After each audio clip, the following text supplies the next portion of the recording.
Здравствуйте, я Суханов Данил, ученик 9 Б класса, школы номер 14, поселок Кокалья. Представляю вашему вниманию проект «Домашний водопад своими руками. Необычное решение в дизайне». Вода является источником всего живого, она всегда находится в движении. Напряженный ритм в нашей жизни всегда предполагает периодический отдых, как физический, так и моральный. И нет ничего приятнее, чем посидеть в тишине, насладиться красивым видом и приятными звуками. Именно поэтому мы любим так отдыхать у различных водоемов.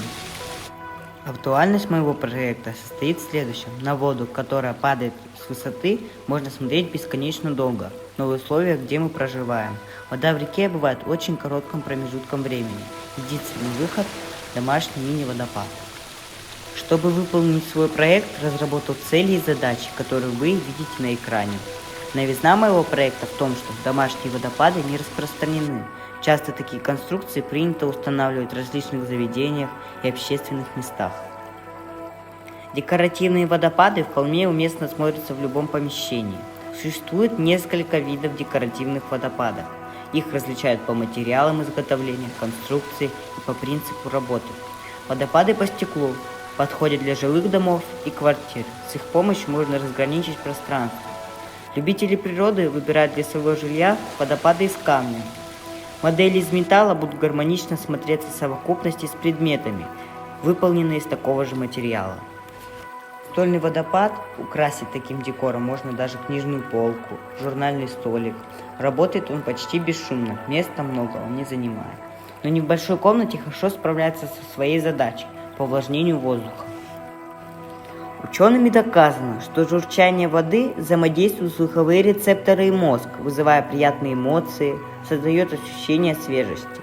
Увлажненный воздух в квартире необходим не только детям и взрослым, но также животным и растениям.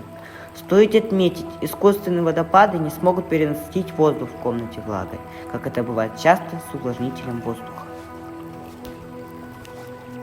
Но установка водопада в квартире подходит недалеко для всех помещений. Не рекомендуется размещать установку в жилых комнатах, поскольку со временем шум воды станет назойливым и раздражающим.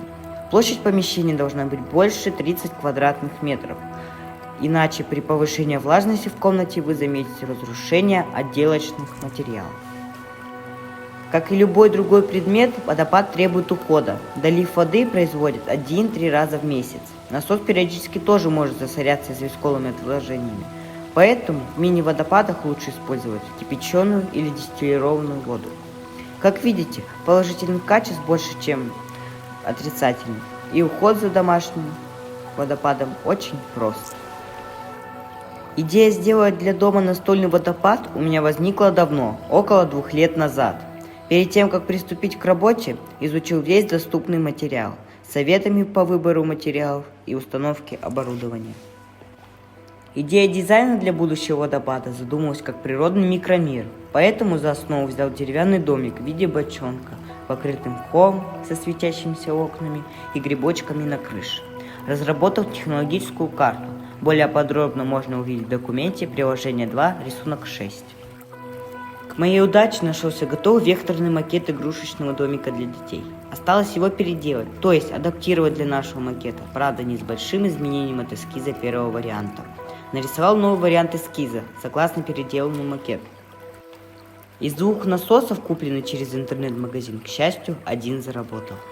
К насосу присоединил отрезок шланга от аквариумного компрессора, а второй конец трубки надел на корпус от шариковой ручки с просверленными отверстиями. Для резки домика подобрал фанеру 3 мм, заранее отшлифовал. Дома нашлись поломанные светодиодные ленты с блоками питания и пультом управления. Из 2 лент удалось собрать действующую установку для подсветки. Ванну для воды и погружного насоса пришлось поискать. Требуемая емкость нашла в шкафу мастерской с мелкой фурнитурой. Размеры, длины и ширины подходили идеально, а высоту пришлось подрезать с помощью гравера и отрезного диска.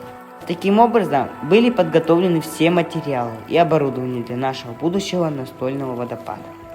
Так как в нашей программе нет приложения визуализации, сделал пробный макет из картона.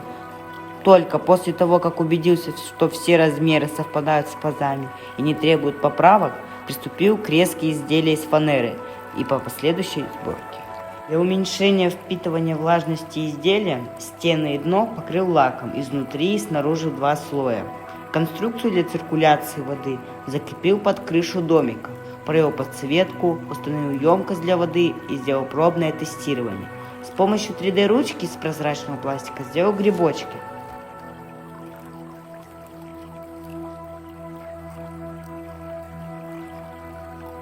Для декорации крыши использовал природные материалы: кору дерева, сублимированный мох пропитан специальным составом. Для отделки емкости для воды использовал натуральную гальку. Сделал последнее тестирование и убедился, все работает. Мною сделан расчет необходимых материалов и оборудования. Из таблицы вы видите, что изделие нам обошлось 299 рублей. Даже если мы добавим еще 284 рубля за вынужденную покупку второго насоса, так как первый нам пришел нерабочий, и сравним с ценами в интернет-магазинах, то видим, выгода очевидна. В заключение хочу сказать, комнатный водопад удачно впишется в мой интерьер и будет выполнять сразу несколько функций: украшение помещения, увлажнение воздуха.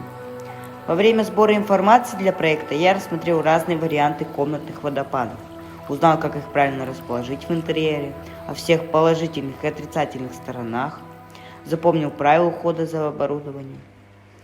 За время работы над проектом попробовал себя в таких профессиях, как конструктор, дизайнер, 3D-художник, оператор станка лазерной резки и другие смежные профессии. Все использованные мной материалы природного происхождения, а значит экологически и чистые, и во время эксплуатации изделие не принесет вреда здоровью для окружающих. В дальнейшем планирую разработать новую модель водопада из других доступных материалов. Всем спасибо за внимание.